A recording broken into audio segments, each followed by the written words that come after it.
What is up, gamers? It is a special day today. It is Oppenheimer Day. Actually, the release date of both Oppenheimer and Barbie today. And I'm going to go see both movies with my girlfriend. I'm going to be dressed as Oppenheimer. She's going to be dressed as Barbie. And, yeah, I think we're going to do a little bit of a vlog type video. And then do a review of both movies at the end. Give both of our thoughts. And yeah, it should be a fun time. I brought some cigarettes to complete my look for the Oppenheimer look, and I brought a wig as well in case anyone wants to go with the blonde Barbie. This is actually the wig that the TikToker President Brit uses in her TikToks. And yeah, so it should be a fun time here. I'm really excited for the new movie. What is up, gamers? Your Barbie? What Barbie are you in? This is from the Dream House era, the ones you can find on YouTube. So from 2010s. So. Beautiful.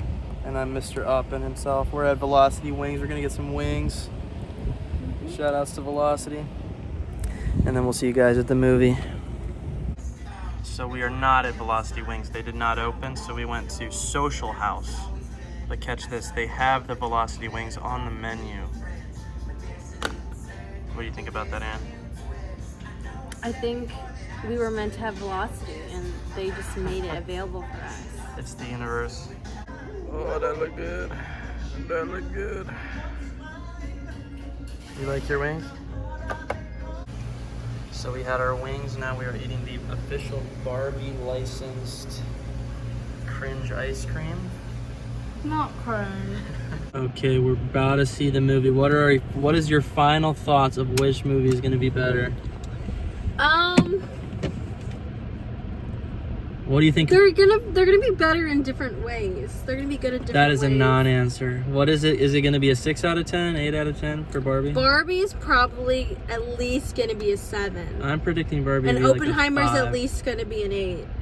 I'm predicting Barbie 5, Oppenheimer 10. Okay. So this may bias our thoughts at the end because now I grew up playing Barbie, so it's a little different. Well, that just makes you biased. Yeah, so my I grew up answers... worshiping Oppenheimer for his war crimes. You literally... Barbenheimer. An explosively dreamy deal. What up, gamers? We just got back from both movies.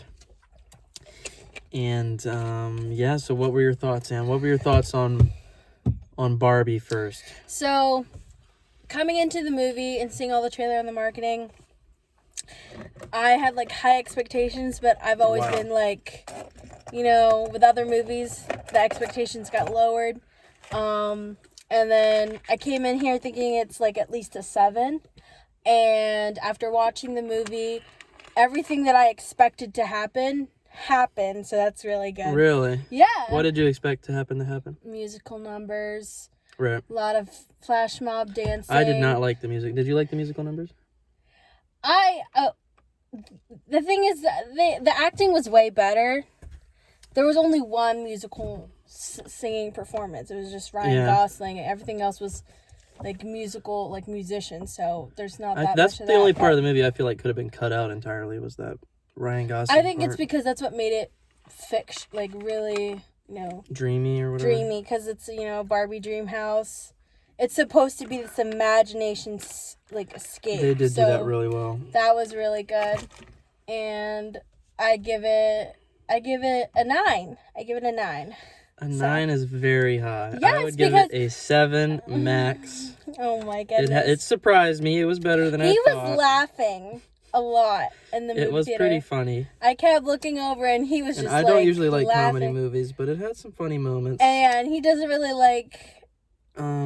I think the whole feminist messaging, they did it pretty good because they sort of. They also pointed out the weak parts of it. They weren't too they also presented not the weak parts, but the downsides of what people were trying to push out. There's still stuff to work on. That's what I meant. But I thought it was clever how they did they showed the differences between Barbie Land, and then they cut to the real world and how different these two things were. But they were actually the same. No, in Barbie Land, at least at the beginning, they're like, women can be anything, women hold every position, and then they go to the real world, Barbie and Ken, and they realize the real world is not remotely like that. It's men running mostly everything. Yeah, the thing is like, they are the same, but it's just the gender. Swapped. It was just gender swap. So right. Ken was still feeling. This is a spoiler video. Ken was still feeling how, like, he felt like he wasn't heard and he had no purpose and he was just only there. Like you could see in the clips, Ken was in the position that a woman is in our world. Yes. So I think that's where they were just the same. They thought it was different. But then he brings the whole patriarchy back, which is the best part of the movie, when he instantly turns every woman into a mindless NPC. What I don't understand is how very he realistic. did that. I think it was trying to comment on how women are part of the patriarchy. In order for a patriarchy to exist, women have to be okay with it existing. The thing is, how did they do that? That's what I wondered. I don't know. It's kind of unclear, but I think it's just meant to... And it only worked with continued Barbies. The discontinued Barbies weren't affected. Did you see? I think they just did it just for the satire element. I don't think it didn't really make sense in the movie, but... I guess it's okay to say it doesn't make sense because they are an imagination escape, but that's the imagination part is the best part. Yeah, because some of the Barbies actually still had the same consciousness, like Alan and the discontinued Kens and the discontinued Barbies. They were still the same, and that's what I didn't really get of, like, why were they? I guess because they were discontinued. I don't understand. What do you mean they were all the same? What do you mean? So they weren't brainwashed. Oh, yeah. I didn't know. I thought they were all brainwashed. No, because that's why they were with the weird Barbie. They were all over there. They were all. Oh yeah, weird Barbie wasn't. They were trying to get away from the Kens. I guess they didn't. I don't think the Kens ventured over there to brainwash them. But yeah, I think kind of the best parts are the visuals, and the making it feel like a dream world was probably the coolest part. What do you think? You agree? Yes, it was. I think there's a lot of references to the toys as well, which I probably missed a lot of references. Yeah. But yeah. It was very. It was very visual. It was also very. Really the movie's very anti-Barbie.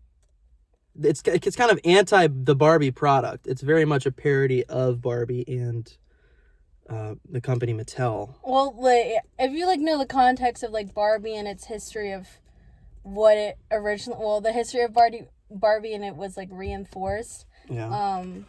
I could go into another topic about that because I had to write. We don't need to go. Yeah, but that could be a whole another video. I know, but recently over the past 10 years, they've been trying to go and do their reinvention, and that included new leadership. But the thing is, it was a lot more making fun of Barbie than I would have thought they would have approved of. Yeah, because currently now they're a lot. I guess they've gotten better. There's still stuff to work on, especially with the product line, and making Barbies that are inclusive as well as having a wider variety. But they definitely made fun of how Barbie's leadership used to be, I guess. Yeah. I think I do stand by my 9 out of 10, and I also am biased. I love Barbie. What did you think was bad? What do I think was bad? To give it a 9 out of 10, there has to be pretty much nothing bad. That's the thing. The only thing bad was I don't. Not all. Okay, 90% of the jokes were not funny. It was maybe 60%. It was not 90%. A 9 out of 10. It's got to be 90. I like them. Really? Yeah, I like them. Okay. See, because I have a different type of humor. Okay, sure. And I'm all about girl power. And I really like that they talked about that. So. Oh, God. Oh, God. Yeah, let's talk about Oppenheimer.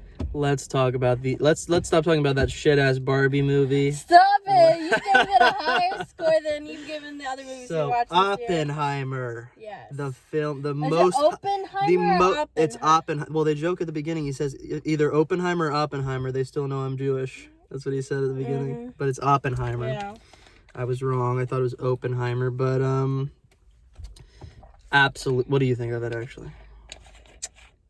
I gave it, what did I say? You didn't tell me a score yet. It will be at least an 8. That's what I said. So you think Barbie is better than Oppenheimer? No. What did I say in the beginning? Oh, you predicted it would be like an 8, maybe. And then I think it is a 10. We have it on recording anyway. I think it is a 10. Yeah, it's a 10 for sure. Well, I love Christopher Nolan, and I would say this is his best film. Dialogue, and I think dialogue-wise, I still stand by Inception. That was like one of the better stories that he's written. And Cillian Murphy's also in that one too. Cillian Murphy. Yeah. Oh, Cillian? Oh, sorry. Yeah, Cillian Murphy was really good in it. Every actor, I don't think there was any bad performances, honestly, at all. There wasn't any bad performances, just some of them just like didn't really stick out to me. Like Really? Like Josh Peck's role. Well, he wasn't a main role at all. He was the one in charge of he has to press the button to abort the bomb. He maybe had one line of dialogue. His performance is not that important. I mean, he gave a fine performance for what it was. Yeah. I just thought he was going to have like a... When they were talking about, oh, he's the one that has to press the button, I thought there was going to be like more... No, I don't think that's really that important. But I guess not. But the sound was really good as well of the explosions. I think the shaking, the purposeful shakiness of the camera was really good because it mimicked... And it was realistic with the delay of the explosion with the sound. In real life, there's a delay. Most movies, they just sync it up as the same. Yeah. But he made it seemed like he tried to go for realism in every aspect of the movie to try and make it as realistic as possible. We haven't yet researched how historically accurate it is, so we can't speak on that. But did you know anything about Oppenheimer, like the history of it? No. I didn't really either. All I knew is they taught us in history class. He didn't want to be spoiled. Yeah, I didn't look up anything before the movie, but all I knew of Oppenheimer before this is we learned in history that whoever created the atomic bomb like regretted it later. That's all I really knew going in. It's because, it opens up a Pandora's box. So I didn't know pretty much anything going in. What did you like about it? What makes it a 10? I think the pacing was good. It wasn't pacing too was slow. good. And usually with talking movies, that's something I would struggle with. Like, they end up taking too long, or they're too slow with it, and the camera shots are just repeated over and over again. I think there was a good amount of, I guess, like different types of shots when it came to the talking parts. I really liked how he did the shakiness when it came to the talking parts, and the cutting to different visuals, because that makes the dialogue of a movie more enduring. You can endure it more. So I really liked that part. They definitely Nolan does a really good job of that. They put you inside Oppenheimer's mind. Mm-hmm. You feel like you're Oppenheimer. You see the things that he is feeling. And Nolan did a really great job of something that he wanted to do, because he wrote it, and he had to work with people. He had to find people that could help him visually create that. Yeah, it was amazing. Cillian Murphy's performance sold it. And what else is good about it? There was a lot of...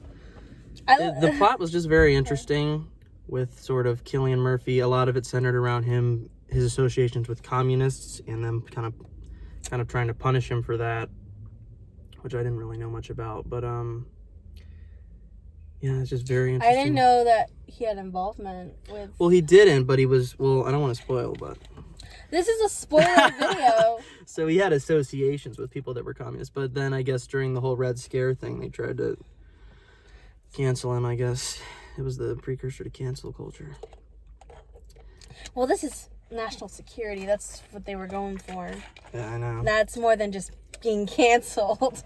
It's treason. So I think that's a little bit bigger. It wasn't. He wasn't being put on trial for treason. He was just... Oh, yeah, it wasn't called a trial. That's what they said. Yeah. They had this whole sequence throughout the movie of him being interrogated by these... What did they call it? It wasn't official trial. They were trying to see if he should be able to renew his... No, what did they call? Clearance. What did they call the situation? Like what they were doing? I forget what they called it. I forget. It was just they were saying he was up for, because they it's a denial. A denial, denial not his security clearance, and then they did a good job of sort of having both of the trial. The Robert Downey Jr. is also up for his security clearance being denied, and they sort of have the two trials cross-cutting between them. They did it really well with sort of the reveal. With I don't really want to spoil the whole ending of it, but This is a spoiler. it'll be a minor spoiler review. Oh, I don't want to spoil the whole. You gotta put that in the title. I don't want to spoil the whole end, but yeah, Robert Downey Jr. also is really good in the movie as well. Can you explain? He plays Explain why his performance was good. It was. He got all the emotions there. He's real angry. He's very good at manipulation. I think he was able to play I'm totally I'm such a fan of you, Oppenheimer, and yeah, he had to do a lot of different kind of emotions. And then he actually hated him. I think it was all driven by what's it called, the ego and the fame. Yeah. He was very jealous of that. And then he said he would project onto other scientists, they'll say something that you don't like and they'll hold it on to for years. He's turning that actually the scientists was him. against me. It was actually him. And then spoiler alert, he wasn't turning the scientists against him. Scientists are very smart, so they obviously yeah. he didn't think about that. Yes, he's a politician, but the scientists they literally created the atomic bomb, so they could pick up on bullshit anywhere. It was amazing. It was a masterpiece. What about what are your favorite parts of visually? Visually, my favorite parts are when they sort of show the illusions happening in Oppenheimer's head. He sort of sees the atomic bomb everywhere he goes. He sees people fucking explode and shit. They did a good job capturing the sort of guilt that he feels, but he doesn't outwardly show it. He just kind of keeps it internally.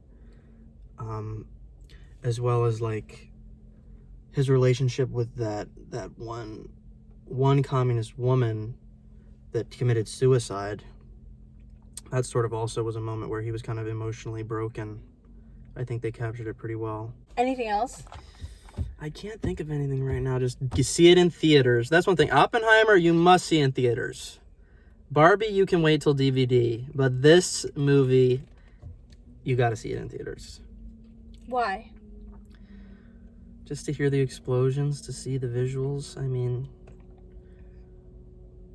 what do you mean, why? No, I'm just wanting you to explain to them. You should explain more. Yeah, the sound, first off, the surround sound was insane. It's probably the loudest I've ever heard a fucking movie.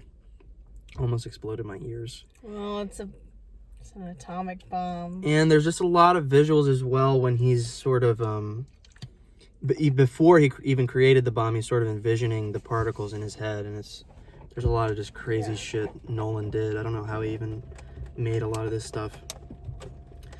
But yeah, it's a masterpiece. I'll probably talk about it in my top 10 movies of the year video, talk more extensively. You got anything else to add in? I want to ask you, what did you think about how they told the story? Is there anything that you would change or add or do different, you think would have made the movie better? I think he did it perfect. I mean, Nolan knows what he's doing. Compared to his other works, how do you rank? Well, his other works are so different. That's what I would say it's a lot better than his other war movie. His one. It's some directors have a distinct style that they don't really go away from. You could probably compare it to kind of Inception, the way it was non-linear, with sort of events happening at the same time. It makes it interesting. Yeah. I really like that. Inception's still one of my favorites. I think this one is probably my second favorite Nolan one. Yeah, this one and Dark Knight are probably tied for me as the best. But Interstellar. Oh, Interstellar's good as fuck. That's not a 10 though. That one really got me what just happened? Interstellar is kind of hard for me to follow. Yeah, we gotta watch that again. That was hard for me to follow. It was long too. Yeah. Not as long as this one though. Yeah, this was easy to follow though. Yeah, he does make it easy to follow. I think the pacing is a lot better than Interstellar and than this one. Oh yeah, it's way easier to follow than Tenet. His last one, Tenet, this is a million times better. I haven't seen that one yet. Yeah. So. What do you think was the overarching theme? or like take Overarching theme. take away from this movie, and take away from Barbie as well. Oh, the takeaway from Barbie was a feminist message. Obviously, it was like a. Be more specific. Elaborate. It was like just girl power. That's pretty much the whole. But message. I also just don't get, how does she become a real person? Oh, the thing about her becoming a real person, I feel like that could have been cut. That was not. Yeah, it didn't make sense to me how she's dumb. able to become. Maybe it's just because they can make a sequel out of that. That's probably why they did that. I doubt they'll make a sequel, but maybe. I think they will. Maybe. But then the It's Warner overarching theme Brothers. of Oppenheimer is probably. I'm trying to think. It was definitely pro Oppenheimer. Definitely, yeah. Anti the Robert Downey Jr. character. I don't know the real history there, but yeah, and just kind of one of the themes was the regret. Definitely with the end, it kind of reinforces the theme of regret for the bomb, because he says I feel like we've destroyed the entire world. But he also says if we didn't do it, right, they a lot would of have the had, and it was better if it was in America's hands instead of. Yeah, a lot of his Russia dialogue kind of indicated he didn't really want to do what he was doing, but it was the best of two bad scenarios. He can't let the Nazis get the bomb first. It wasn't that he necessarily... Also sharing the information with the Russians, even though they were allies. How do you think... how do you think it would have changed if we shared it? Well, it seems like they got the information eventually. It seemed like they... I know, but how do you think... If we were willing to share it, I think it wouldn't be a good idea. But history would probably be the same because You think history will be the same? Yeah, because they You don't think they would have turned on us? They already turned on us in the Cold War. No, I'm talking about then. During World War II. No, I don't think they would have turned on us in the war. Well, the whole thing is with bombs, the reason we don't nuke each other is because of mutually assured destruction. That's the whole thing. But it's a good movie. I think we said everything that needs to be said. And yeah, let us know. What's your name is going to be is Panda Pine? That's your official gamer name? That is my name on this as your guest star on this channel. Okay, so Panda Pine, also known as Ann, is signing off. You'll probably see me more. Yeah. So, see you guys. Oh, wait. You should tell them to subscribe to my channel. Oh, and subscribe to Anjanette. Link in description. Yes. Lots of... You can follow us. You can follow me on Instagram. And you can see more of our Barbenheimer pics. Yeah, I'll show some pics on the screen, too, because they were legendary. Yes. Got a lot of You got to show compliments. the cinematography I created for you. So. Oh, yeah. Yep, so that's all, guys. Let us know if you want any more movie reviews with me in it. Yeah. See you guys in the next one.